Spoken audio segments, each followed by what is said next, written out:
जय हिंद।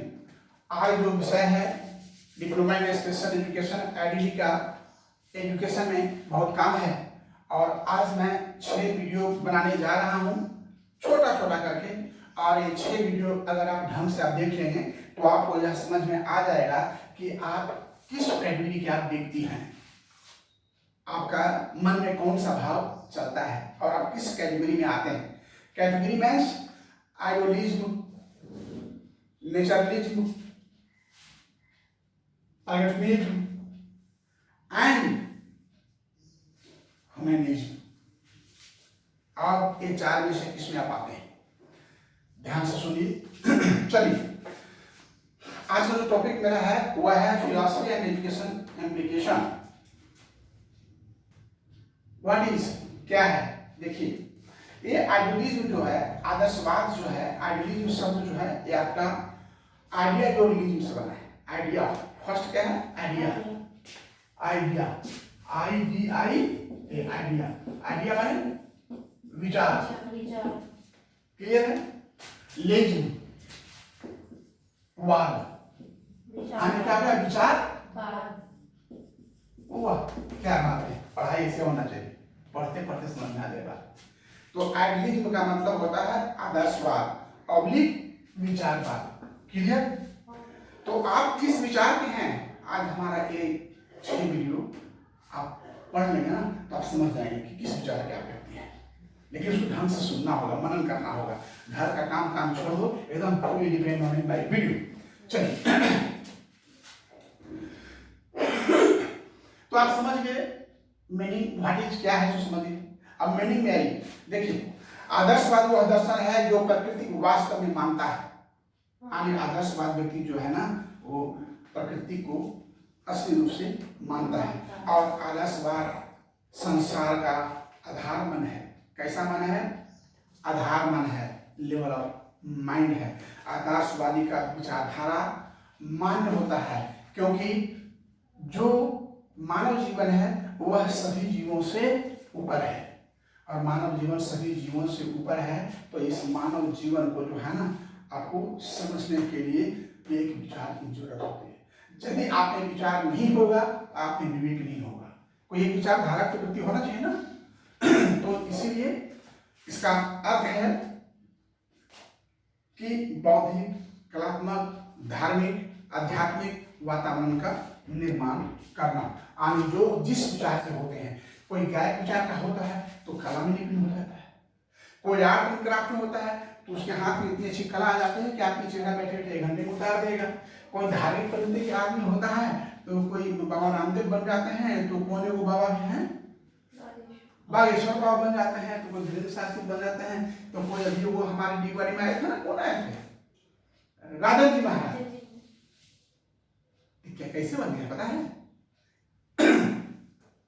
ये लोग किस कैटेगरी के हैं पता है आपको, बस विचारधारा, आदर्शवाद। कहाँ आदर्शवाद में लिखा,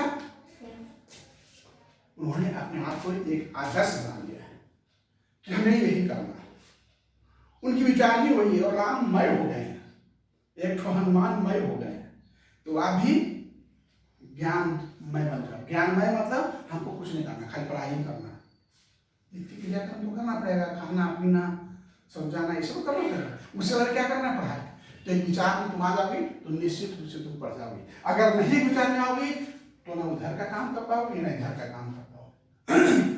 एक व्यक्ति को मैं बताया रहा था कि भाई देखो, तुम्हारा उम्र 26 वर्ष हो गया और अभी तक तुम कुछ किया नहीं, घर का बैठ के खा रहा है। तो माँ बाप के मरने के बाद पूरा घर बैठ के खा जाए। उससे ऐसा कुछ करो, नहीं बनता चोरी करो, पुलिस पकड़ के जेल भेजेगा, सरकार का खाए। तो कुछ तो करना पड़ेगा, चोरी करो, बेईमानी करो, डकैती करो, कुछ ना कुछ तो करना पड़ेगा जीवन में। नहीं करो तो कैसे चलेगा, और नहीं करोगे तो भगवान के प्यारा हो जाओगे। अभी आपके पर डिपेंड करता है कि क्या करना है। तो लोग कहते ऐसे कहे सिखाते हैं, अरे मैं गलत नहीं सिखाया हूँ, अरे मानव जीवन कुछ करने के लिए मिला है, करना ही पड़ेगा। जो चोरी कर रहा है उसको वही करने वो करेगा, रंगदारी करेगा, उसको कौन रोकेगा। उसका मन नहीं हो बैठ गया, उसका विचार वही बन गया है। और जो पढ़ने वाला है उसको नहीं भी खाना दोगे ना तो पढ़िए लेगा, उसको नहीं भी पढ़ने का प्रेफर करो तो पढ़िए लेगा। क्यों पढ़ेगा, क्योंकि उसके विचार में, उसके मन में वो बैठ गया है। क्या हो गया है, बैठ गया है कि हमको पढ़ना ही है कि भूखे करो। आगे ये हो गया अर्थ और मीनिंग, डिफिनेशन। अब आगे आते हैं परिभाषा। क्या परिभाषा है इसकी? हानो फिलोसोफर थे, उन्होंने कहा था कि आदर्शवाद जो है इच्छा की अभिव्यक्ति है। हानो ने क्या कहा? आदर्शवाद इच्छा की अभिव्यक्ति है। अंडरस्टैंड? वेरी गुड, एक वर्ड। नंबर 2 दया फिलोसोफर हैं, उन्होंने कहा था यह अंतिम आध्यात्मिक सत्य है। अंतिम आध्यात्मिक शब्द है, सत्य है, सत्य विचार है, विचार है। हर व्यक्ति का अपना अपना विचार होता है, तो यह विचार जो आप अपने विचार को ढाल लिए उसी आप बन लिए। कोई राममय हो गया, कोई ज्ञानमान हो गया। जो धन का लोभी आदमी क्या होगा, उसको ज्ञान से कोई मतलब नहीं, किसी तरह रुक जाता है। वो रुक जा रहा है तो खुश है। अब ज्ञानमान वाला जो आदमी है, देखते हो जो ज्ञानमान आदमी होता है वो अपने घर में लाइब्रेरी बनाता है, और जो धनवान आदमी होता है वो घर में देखते हो देहात में क्या बनाता है, कोठी बनाता है, कोठी, चावल धान गेहूं रखने वाला। और जो तो क्या रखता है वो, तिजोरी, लॉकर। तो ज्ञानमान आदमी उसको खाली रखता है, धनवान आदमी कोठी बनाता है, और लक्ष्मीमान आदमी तिजोरी बनाता है। अब बेटा तुमको क्या बनना है सोचो। मैं आज यही पढ़ा रहा हूं कि आपको क्या बनना है और किस विचार के आपके हैं, जान लीजिए। तो आगे जेस रॉस, ये भी फिलोसोफर है, जेस रॉस, उन्होंने कहा था कि वास्तविक सत्य मानसिक होता है। वास्तविक सत्य क्या होता है? मानसिक होता है। आपके विचार में, आपके मन में जो भाव उठ रहे हैं वही सही है, और आपके मन और विचार में जो काम करने का भाव आता है उसी काम में सफल हो पाइएगा। अगर आपको गार्जियन इस टीचर्स ट्रेनिंग के लिए जबरदस्ती आपको ढकेल दिया है तो आप इसमें सफल। आगे एक शब्द और बताते रहे आपको, जितना आप लोग टीचर्स ट्रेनिंग कर रहे हैं 70, 72, 75 एग्जाम लिए, आशा मत रखिए कोई 60% वेतन पाइएगा। क्यों नहीं पाइएगा? क्योंकि आप लोग इसी ज्ञान नहीं है। हाँ, आप लोग कितना पाइएगा? 20,000, 25,000, इससे ज्यादा नहीं। हाँ, अगर आप में रियल ज्ञान है तो कोई रोक नहीं सकता है, सरकारी नौकरी करेंगे। उसके लिए आपको टीटी सीटी की तैयारी करनी पड़ेगी और आप बहुत आगे जाएंगे, नाम जस कीर्ति सब होगा। कोई भी व्यक्ति, कोई भी विद्यार्थी अपने जीवन में अगर 2 साल विद्या धन में लगा दे तो फिर उसके जीवन में खुशियां ही खुशियां रहेगी। लेकिन एकदम 2 साल प्रॉम्प्ट कुछ नहीं, क्या कहा मैंने, एक्साइटेड होगा, विचार बना लो, पढ़ना है, काम सफल हो जाएगा।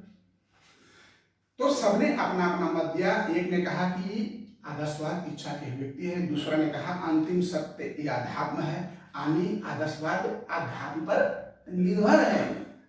जेस रॉस ने कहा कि भाई वास्तविक सत्य मानसिकता होता है, रियली है, हमारा मन का विचार जो निकला वही सत्य है। अब आगे है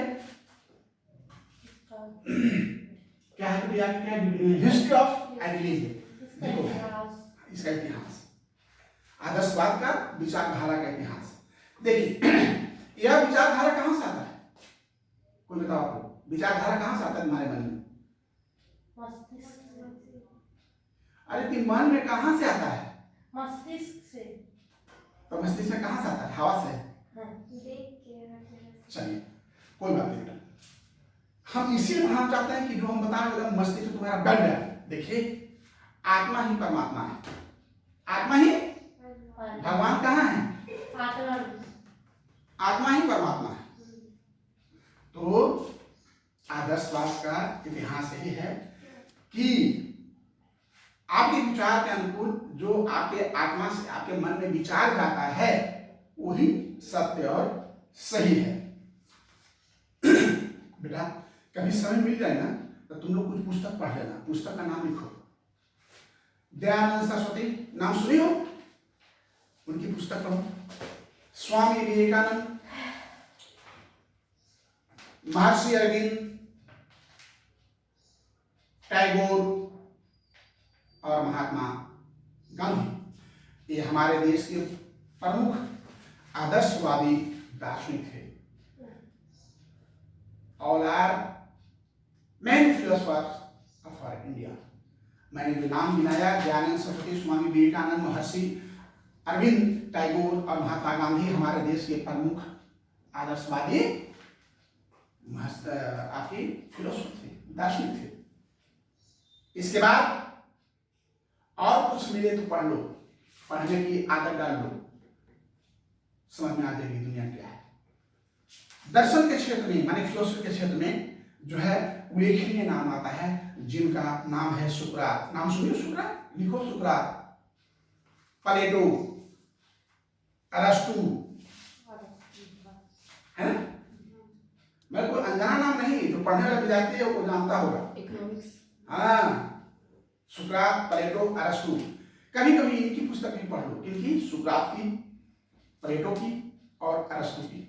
इसका डिटेल्स बनाने के लिए बहुत काफी समय लगेगा, कि मेरा वीडियो बहुत लंबा हो जाएगा, लोगों को देखने में बढ़ता रहेगा। मैं छोटा छोटा तोड़कर वीडियो बनाना चाहता हूँ ताकि देखने वाले भी मन से देख सके और पढ़ सके। लेकिन हिंट दे दिया कि आप इन लोगों की पुस्तकें पढ़िए। All are the greats philosopher of India, ये सभी जो हैं महर्षि दयानंद सरस्वती, विवेकानंद और आपके महर्षि अरविंद टैगोर, महात्मा गांधी, साथ ही साथ सुकरात, प्लेटो, अरस्तु और are the great philosopher in our India.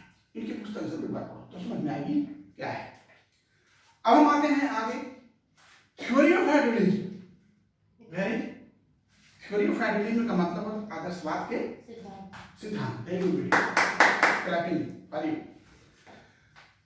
आदर्शवाद का सिद्धांत निम्नलिखित रूपों में धारित है। आप लिख लो, मैं बोल रहा हूं। जगत के रूप में आदर्शवाद का सिद्धांत क्या है? नंबर 1 जगत के रूप में, नंबर 2 विचार के रूप में, नंबर 3 मनुष्य के रूप में, एंड नंबर 4 जीवन के रूप में।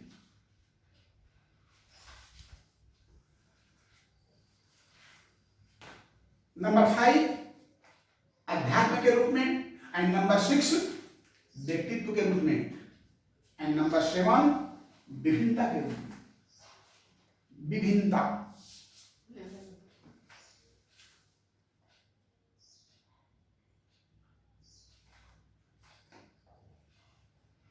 पहला मैंने कहा है आदर्शवाद का सिद्धांत जो है जगत के रूप में है, विचारों की महत्ता के रूप में है, मनुष्य की महत्ता के रूप में है, जीवन मूल्यों के बीच विश्वास के रूप में है, आधुनिकता पर बल के रूप में है और व्यक्तित्व के विकास के रूप में है, तथा विभिन्नता में एकता का सिद्धांत है।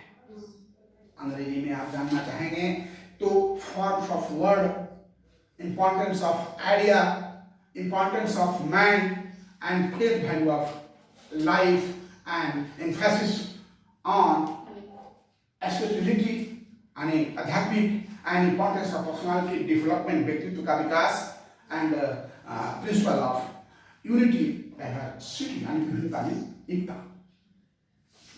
कहने का मतलब है कि जो आदर्शवाद का सिद्धांत है जगत के रूप में है। जगत एक आदर्श है, नहीं है, विचार है, सबके अपने विचार से जीता रहता है। विचारों की महत्ता, आपकी विचार कितनी महत्व रखती है? मनुष्य की महत्ता, किस मनुष्य की कितनी महत्ता है? हमारी महत्ता है, आपकी पिताजी का महत्ता है, एक हमारे जो हैं बाबा लोग उनकी महत्ता है, सबके अपनी महत्ता है। जीवन का मूल्य समझिए, हम जीवन में आए हैं तो जीवन का मूल्य क्या है, हम इसमें क्या उपयोग कर सकते हैं। उसके बाद आध्यात्मिक भी बल है। आदर्शवाद विचारवाद आध्यात्मिक के रूप में ज्यादा, इसको याद रखना। आदर्शवाद किस रूप में कार्य करता है? तो आदर्शवाद आध्यात्मिकता के रूप में कार्य करता है। अगर आ जाए एक नंबर फिर मिल जाएगा। इसमें आध्यात्मिक पर ऐसे व्यक्ति जो होते हैं, आदर्शवाद वाले जो व्यक्ति होते हैं, वो आध्यात्मिकता पर यानी पूजा पाठ धर्म पर ज्यादा विश्वास करने वाले होते हैं। Latest conclusion is that. आगे क्या है? आदर्शवाद और शिक्षा का उद्देश्य यानी एडलिज्म एंड एम्स। कहाँ है idealism and aims? Idealism and aims of education, ठीक है। तो एम्स क्या है? एजुकेशन का उद्देश्य। आदर्शवाद में हमारा शिक्षा का क्या उद्देश्य है? व्यक्तित्व उत्थान। पढ़ने मतलब सब अपने विचार व्यक्तित्व को उत्थान करना है ना, शाश्वत मूल्यों का आदर्श के रूप में कि हम एक गलत काम नहीं करेंगे, हम पढ़े लिखे आदमी होकर ऐसा नहीं कर सकते। समाज के उद्देश्य, भाई सामाजिक कार्य कुछ हमारा दायित्व है, आप पढ़े लिखे आगे बढ़े हैं तो आप पर बहुत लोगों की लिबिलिटी है, आपके घर का परिवार का पहला लिबिलिटी बनता है कि मैंने इसको पढ़ाया है। नहीं भी पढ़ाया है तो आप कहना नहीं, वो तो हमारा भाई है, हमारा बहनोई है, हमारा चाचा है, लोग नाम लेता है, तो उसका भी एक आपके ऊपर वो उद्देश्य होता है कि नहीं है कि हमारे लिए कुछ करेगा। आधुनिकता के परि जो आदमी जिस धर्म को मानता है उसको उस धर्म को मानना चाहिए। आपका एक संस्कृति है, संस्कार है, आपका पूर्वजों का यह आशीर्वाद है। संस्कृति भी विरासत के रूप में, संस्कृति जो है हमारी विरासत के रूप में मिलती है। हम जिस धर्म से आते हैं उस धर्म को मानते हैं, दूसरा धर्म जो अपनाता है वो विभिन्नता में चला जाता है। आत्मानुभूति, आत्मानुभूति जब आप कोई अच्छा कार्य करते होंगे तो निश्चित आपको, आप दिन भर काम करें और पैसा नहीं मिले काम के बदले में, तो थोड़ी आपको अनमख लगेगी कि मैंने इतना परिश्रम किया और हमको इसकी प्राप्ति नहीं हुआ, लेकिन इस बात की संतुष्टि जरूर होगी कि हाँ हमने परिश्रम पूरे मन से किया है। बौद्धिक विकास, पढ़ाई पढ़ रहे हैं और हमारा बौद्धिक इंटेलेक्चुअल विकास नहीं हुआ तो क्या फायदा। पवित्र जीवन के लिए तैयारी करना, आने अपने जीवन को अपने पवित्र ढंग से जीवन जीने का बनाना और आध्यात्मिक विकास करना। आध्यात्मिक विकास समझ रहे हैं ना अपने, हाँ। साथ में नैतिक विकास, नैतिक विकास क्या होता है, कोई विद्यार्थी का यहाँ मोबाइल छूट गया उसको लेकर घर चल गए, ये नैतिक विकास है? नहीं, ये नैतिक विकास यह है यह उसका चीज है, इस पर मेरा हक नहीं है, इसको ऑफिस में जमा कर दें, कल बता दो कि भाई फलाने का मोबाइल छूटा है, ऑफिस में मोबाइल इसको लेना है ले लो। ये हमारा नैतिक विकास है। हम किसी को हार्म करने का अधिकार हमें नहीं है। आगे क्या है भाई, एग्रीड एंड करिकुलम, यानी आदर्शवाद और पाठ्यक्रम। अब देखिए आदर्शवाद और पाठ्यक्रम क्या है, विचार के साथ साथ आपके विचार के अनुकूल आपका पाठ्यक्रम होना चाहिए। ऐसा उटपटांग पाठ्यक्रम हो जाए जिसमें आप समावेश नहीं कर सकते हैं, कोऑर्डिनेशन नहीं कर सकते, कोई फायदा नहीं। तो क्या उसमें कहता है कि पाठ्यक्रम में अपने जीवन मूल्यों को होना चाहिए और हमारे सर्वोच्च आदर्श हमारे पाठ्यक्रम में होना चाहिए। पाठ्यक्रमों को सभ्यता का प्रतीक होना चाहिए। पाठ्यक्रम में मानव जाति के अनुभवों को व्यक्त करने का होना चाहिए। पाठ्यक्रम ऐसा नहीं होना चाहिए कि खाली पढ़ लिया, यानी सिर्फ हम किताबी बुक वर्म ही नहीं, हमें ऐसा बनना होगा जो कि हम अपने समाज के कुछ दायित्व हैं उसको ये पूरा कर सकते हैं। पाठ्य मानव जाति के अनुभवों को संगठन करने के लिए, यानी ऐसा नहीं कि आप ब्राह्मण तो खाली ब्राह्मण को नहीं, सबका हक है आपके ऊपर। अब धनबाद के उपायुक्त हैं तो ऐसा थोड़े हैं कि खाली वो अपनी जाति सबको देखेंगे, वो उपायुक्त सबके हैं। वो चोरों के उपायुक्त हैं, डकैतों के उपायुक्त हैं, पंडितों जी के उपायुक्त हैं, सबके उपायुक्त, चूंकि जिले के मालिक हैं, है ना। तो ये क्या है कि आदमी का जो काफी हाई टैलेंट होता है उसका सबके लिए बराबर स्नेह, सबके लिए बराबर प्यार, सबके लिए बराबर का विचार होता है। प्लेटो ने साफ कहा था कि आदर्शवाद के विभिन्न प्रकार में पाठ्यक्रम होना चाहिए। क्या क्या पाठ्यक्रम होना चाहिए, बौद्धिक विकास के लिए होना चाहिए, कलात्मक आर्ट कला के लिए, नैतिक कुछ नैतिक विकास, नैतिक समझ रहे हैं ना कि भाई मालूम का जो मूल्य है उसको होना चाहिए। कोई अगर गाना गाना चाहता है तो हमको उसके प्रति उसको ट्रेनिंग देंगे, कोई बनाने में कुछ है तो हमको उसके प्रति उसको, क्योंकि जिसमें जो कला है उसमें आप ट्रेनिंग दीजिएगा तो जल्द विकास करेगा। कोई जो है पॉलिटिक्स में जाना चाहता है, पॉलिटिक्स साथ उसको दीजिए, रुचि कर कोई पढ़ाई करिए। रास ये भी एक बहुत बड़े माने दार्शनिक फिलोसोफर थे, उन्होंने कहा कि जो हमारा होना चाहिए पाठ्यक्रम वो हमारा आपके आध्यात्मिक और शारीरिक विकास के ऊपर होना चाहिए। साहित्य, भूगोल, गणित, कलात्मक, ललित कला, इस सब चीज की जानकारी इसमें देना चाहिए और जिसमें व्यक्ति परफॉर्म होगा व्यक्ति को उसी क्षेत्र में ट्रेनिंग देकर के आगे विकसित करना चाहिए। देखिए 1000 विद्यार्थी पढ़ता है, उसमें कई विद्यार्थी कोई फिल्मी दुनिया में चला जाता है, आप समझ भी नहीं सकते हैं आपके का विद्यार्थी फिल्मी दुनिया में चला गया।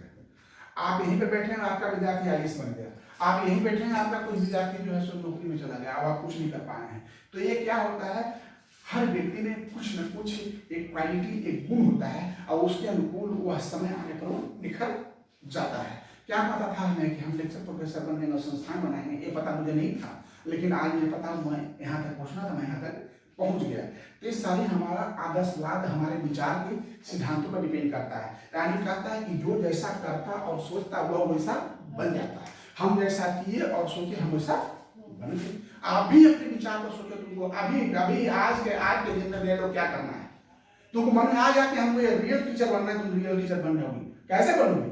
हाँ, उसके लिए भाई internal vigilance is the internal vigilance price of liberty, सतत जागरूकता स्वतंत्रता की जड़ है। Internal vigilance is the price of liberty, सतत जागरूकता स्वतंत्रता की जड़ है। आपको जागरूक रहना होगा। यानी you are drinker, not drinker of wine, you are drinker of knowledge, आप ज्ञान का पियान बनिए। अंडरस्टैंड? हाँ, anybody is drinker of money, उसको खाली रुपया चाहिए। तो हम लोग विद्यार्थी हैं, और देखो झूठ का कहा जाता है लेक्चर और प्रोफेसर, व्याख्याता फालतू है। विद्यार्थी और लेक्चर प्रोफेसर और हमारा स्टूडेंट, जैसे तुम वैसे हम भी पढ़ते हैं तो पढ़ाते, बिना पढ़े पढ़ा देते ना हम जाने। ऐसा हो कि हम बिना पढ़े भगवान हमको भर दिया हम पढ़ा देते हैं, ऐसा तो कुछ नहीं। हमको भी पढ़ना पड़ता तभी हम पढ़ाते हैं। So that I am also a student, एक टीचर, एक lecture professor, all her whole life वो क्या रहता है? स्टूडेंट। तो जैसे हम वैसे तुम हो, कोई अंतर नहीं है। बस थोड़ी सी एक अनुभव हमारा है, उस अनुभव को आप लोगों के बीच में हम इस किताब के साथ बांट देते हैं। आगे क्या है? 8वां एडलिज्म टीचिंग मेथड। एडलिज्म टीचिंग, अब देखिए विचारधारा के अनुकूल पढ़ाई क्या होनी चाहिए? आदर्शवाद, विचारधारा। आदर्शवाद का दूसरा क्या है? विचारधारा। ये तो हम समझते हैं तुम लोग एकदम समझ गया एडलिज्म को, पक्का ज्ञान में बैठ गया होगा इस कंप्यूटर में। तो इसके अनुकूल जो टीचिंग मेथड होना चाहिए आदर्शवाद के अनुकूल, नंबर 1 प्रश्नोत्तरी होना चाहिए, क्वेश्चन आंसर। क्वेश्चन दीजिए और उसका आंसर दीजिए, क्वेश्चन आंसर, प्रश्नोत्तरी। दूसरा संवाद विधि, संवाद, अरे पगली संवाद, बातचीत, हाँ कम्युनिकेशन। अरे तो कम लिखिए, पढ़ के इसके भी लिखा। चलो ठीक है, वेरी गुड, सही बोली हो। आगम निगम, आगम, आगम निगम मतलब हाँ, अपने विचार को बाहर करो और आपके विचार को, जी वेरी गुड। एक्सरसाइज मेथड, अभ्यास विधि। डायरेक्शन मेथड, निर्देशन विधि। कहते हैं ना नर्सरी टीचर्स पे ध्यान दीजिए। प्ले मेथड, हाँ खेल विधि, बच्चों को कैसे पढ़ाना है, खेल खेल पढ़ाइए। मैंने अपना पोता को कंधा पर लेकर सुबह घुमाया और घुमाते घुमाते सब कुछ पढ़ा दिया। और जानते हो पहले क्या लोग पढ़ाना शुरू करता है छोटे बच्चों को? ए बी सी, हमने बी नहीं पढ़े, क्या पढ़े? पहले हम पढ़ा दिया क्या है बिल्डिंग, बिल्डिंग में क्या होता है? मकान। विंडो, विंडो में क्या होता है? खिड़की। गेट, गेट में क्या होता है? मेन दरवाजा। ट्री, ट्री में क्या होता है? पेड़। प्लांट में क्या होता है? फायदा। रोड में माने जो आपके सराउंडिंग इन योर एरिया, मतलब आपके सराउंडिंग में जो है पहले बच्चों को वही पढ़ाना, जो देखेगा पहले। बस बस बस बस, एबीसी बच्चा थोड़े देख रहा है। तो जो आपके सामने जो पढ़ाई किए हैं अब लंदन से पढ़ाना शुरू कर दिए। तो ये सब देखो टेक्निक है ना, नर्सरी टीचर्स ट्रेनिंग के लिए बहुत जरूरी है। देखो तुम्हारा नर्सरी टीचर पढ़ा होगा, बोथ आर सेम, पढ़ते जाओ, फिर अगला साल तुमको भी काम देगा। आगे क्या है? लॉजिक मेथड, लॉजिक तर्क। वकील साहब क्या करते हैं? तर्क करते हैं। झूठ को कैसे सच में परिणत करना है जैसा के सामने, तर्क ही ना। आगे सरल से जटिल। जब बच्चों को, चाहे दिव्यांग बच्चों को पढ़ाइएगा या सामान्य बच्चों को पढ़ाइएगा, तो जटिल से सरल मत करिएगा। अभी क्या बताए हैं? अरे बच्चा जो पहले देख रहा है पहले उसको बताओ। आसान से कठिन क्या? हाँ वाह वाह बेटी, देखिए एक साल पढ़िए तो कुछ ज्ञान है इसको। देखो ये भी पर्याय है, सीखा करो इसे। अरे बहुत इटे रिकॉर्ड है, इसको आज पढ़ा दोगे क्या? बता दीजिए, मैं देखा हूँ। चलिए तुम्हारे नॉलेज को सैल्यूट। और वाद विवाद विधि, वाद विवाद विधि समझते हैं? अरे ऐसा नहीं होगा, कैसे नहीं, कैसे होगा? ऐसा ही होगा, हो ही नहीं सकता ना ना, इसमें ऐसा ही करना होगा। बाद में कहाँ जाएगा? खाना जाएगा, फिर कहाँ जाएगा? कोर्ट में जाएगा। अंडरस्टैंड? अब आदर्शवाद से लाभ क्या है? आ जाइए, बेनिफिट्स ऑफ एडलिज्म। भैया देखो, आदर्शवाद से लाभ की यह है, आप सब देख लिए हैं कि यह आत्मा और परमात्मा का मिलन है। नहीं, पहला आत्मा है, आत्मा से विचार हमारे मन तक जाती है और उस विचार को हम समाज में धरते हैं। तो आत्मा और परमात्मा का मिलन है। और दूसरा क्या है, ये अध्यात्म से। ऐसे व्यक्ति जो होते हैं विचारधारा वाले ना, आदर्शवाद वाले व्यक्ति धर्म से बहुत काफी रिलेटेड होते हैं। और आदर्शवाद बालक आध्यात्मिक पर बन देता है। जो आदर्शवाद बालक होगा ना, वो पूजा पाठ अरे धर्म को बड़ा विश्वासी मानता है। नहीं, धर्म कोई चीज है, अगर है नहीं संस्था को चला कर रहा है। अरे डॉक्टर अगर है भैया, तो जो व्यक्ति मर गया तो उसको जिंदा कर दे, तब तो देखे आगे तुमने देखा नहीं।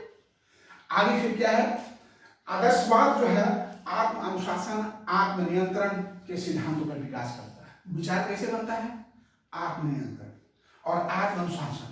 बहुत सारे लगता है नहीं हम ऐसे करेंगे तो हमारा समाज में लोग क्या कहेगा, नहीं घर में क्या कहेगा, बीवी क्या कहेगा, बच्ची क्या कहेगा, बाल बच्चा क्या कहेगा। आदमी को डर है किससे, घर से, परिवार से, माँ से, बाप से, भाई से, आस पड़ोस से, मोहल्ला से। और जिसको डर नहीं है समझो क्या है, बेगाना। क्या है वो बेगाना, का समझती हो, कुछ नहीं जिसके पास, बेगाना। आगे देखो क्या है, इसके कुछ दोष भी है भाई। जहाँ लाभ है वहां तो हानि होगा ना। तो वहां हानि क्या है, देखिए डिमेरिट्स ऑफ आइडियलिज्म, माने आदर्शवाद के दोष। देखिए पहला दोष है कि आदर्शवाद बालक को क्या करता है, परलोक हेतु तैयारी करता है। ओ माय गॉड, परलोक कैसे तैयारी करता है, वो सही लोग बाबा बन जाते हैं। जैसे बन गए ना वो कौन बाबा भी आने वाले हैं वहाँ, झूठ मत हो क्या, अभी प्रणाम बोली हो तुम, धीरेन्द्र शास्त्री जी। ये बाबा बचपने से बाबा बन गए, क्यों, ये अपनी विचारधारा आदर्शवाद थे, इसीलिए ये अध्यात्म प्रति झुकाव हो गया इनका। अभी झरिया में आए जो घोड़ा में राजन महाराज जी, ये लोग सब कैसे बालक थे, आदर्शवाद बालक थे। अब तुम लोग सोचो तुम लोग कैसे बालक। अभी आप कहेंगे इसमें अभी 3 और है, आप लोग भी समझ जाओगे कि हम किस कैटेगरी में, अपने विचार विवेक से, विचार से समझ जाओ कि तुम किस कैटेगरी में हो। इसके साथ जो आदर्शवाद वाले होते हैं उनमें क्रॉस करने की क्षमता कम होती है। क्रॉस समझते हो, लकीर पार करना। हाँ, क्रॉस करने का मतलब होता है कि यार कोई तर्क वितर्क आता है, चलिए बाबा ठीक है आप ही सही है, लेकिन कुछ लोग ऐसे होते हैं नहीं ये क्या है, नहीं ये गलत है, हम लोग कर रहे हैं सही, मतलब उस पे डिस्कशन नहीं। हाँ। आगे आदर्शवादी शिक्षण पद्धतियां रटने पर ज्यादा बल देता है। श्री रामचंद्र कृपाल भजुवन प्रणभय भवदारुणा नव कंज रोचन कंज मुख कर कंज पद कंज। ये क्या है, रटना है ना, रटना है। तुम पता है कौन सी पढ़िया नाम भी ना जाए। तो आदर्शवादी विचार के व्यक्ति जो है वो ज्यादा रटने पर बल देते हैं, लेकिन हमारा ज्ञान रटने पर निर्भर नहीं करता है। क्या बस निर्भर करता है, समझने पर। समझे, तो ये हमारा दोष है। इसके साथ आज का हमारा यह प्रथम वीडियो जो आइडियलिज्म का है समाप्त होता है। जय हिंद।